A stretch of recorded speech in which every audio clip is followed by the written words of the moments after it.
It's not even winter, so why on earth would you order chicks now? Hey y'all, I'm Renee, and welcome to Tater Town, where the chickens, well, they think they're the boss of me, and they kind of are. Woo, it's cold out here. You guys doing okay?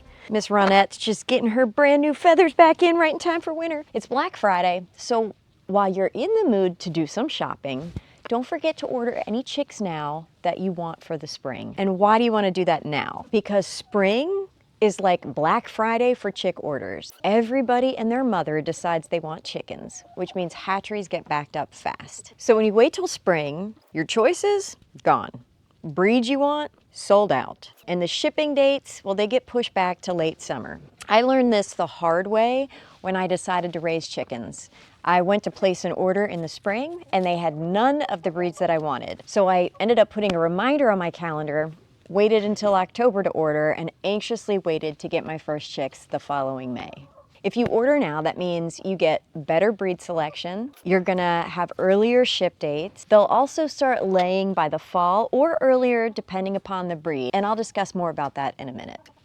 What's up? This is also gonna give you way more time to plan and get all the necessary items you need before panic buying a bunch of chicks at Tractor Supply and then spending way more on items you may not need or that may not be suited to your living situation. On to the next subject. So why didn't I just buy some chicks at Tractor Supply or one of the other feed stores I go to when I wanted the chickens instead of waiting until the following year? Well, I wanted specific breeds, and most of the feed stores carry production breeds or only the most popular breeds. And there's nothing wrong with that. These breeds tend to be great for first-time owners or those wanting a production breed.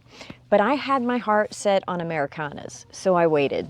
But there is something you should be aware of if you're going to purchase production breeds like the Golden Comets, Cinnamon Queens, black or red sex links, or whatever somebody decides to name them. I purchased some Golden Comets and Black Stars a few years ago because they are easier to sex, and I wanted to reduce the chance of getting another rooster from the hatchery. These sex-linked hybrids seem like the most perfect chickens because not only can you determine if the chicks are male or female based on their color at birth, they are egg-laying machines. They can lay over 300 eggs a year, and even though they will slow down a bit in the winter and while molting, they still lay during this time. They also mature super fast, meaning they usually start laying a couple months sooner than your heritage breeds. They're also cost-effective. They have a really good feed conversion ratio, which means they are more efficient at using feed to make eggs. So not only do they start sooner, they cost less to raise. Now I have two of these production breeds. I have Golden Comets and Black Stars. These ladies are like Olympic athletes of the chicken world, minus the sponsorship deals. They are smaller than my heritage birds, but they lay the largest eggs and they lay the most. They are also unbelievably sweet and friendly. My one bird, Lil, would definitely live inside with us and the dogs if she could. Rather, if we let her. So if you're looking for these types of characteristics, I highly recommend them. But here's the downside. If you're like me and your chickens are more pets with benefits, then you may want to consider sticking with the heritage breeds. Why? Because these production breeds burn out early. All this super chicken egg laying is really hard on their bodies and their reproductive systems. So they have a much shorter lifespan and they are highly susceptible to reproductive diseases like, you gonna eat that? Like egg binding, egg yolk peritonitis, salpingitis, vent prolapse, and reproductive cancers.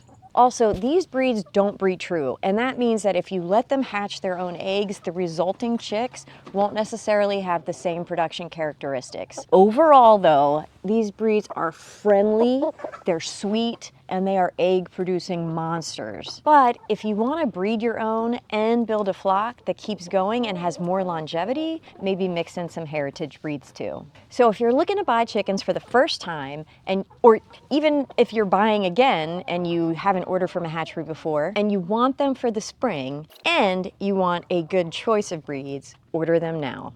If this video made you laugh, learn, or heck, even question your life choices, hit that like button, subscribe, Oh, if you are out and about shopping and you're looking for a little holiday music, I'll leave a link in the comments below to my new holiday Christmas album. So be sure to check that out, listen to it, stream it on any digital platform you've got. And drop in the comments what breeds you're ordering this year. And be sure to watch more Tater Town edutainment videos like these. And don't forget to hit that like button and subscribe so you can see more videos that will help you do those things you never thought you could.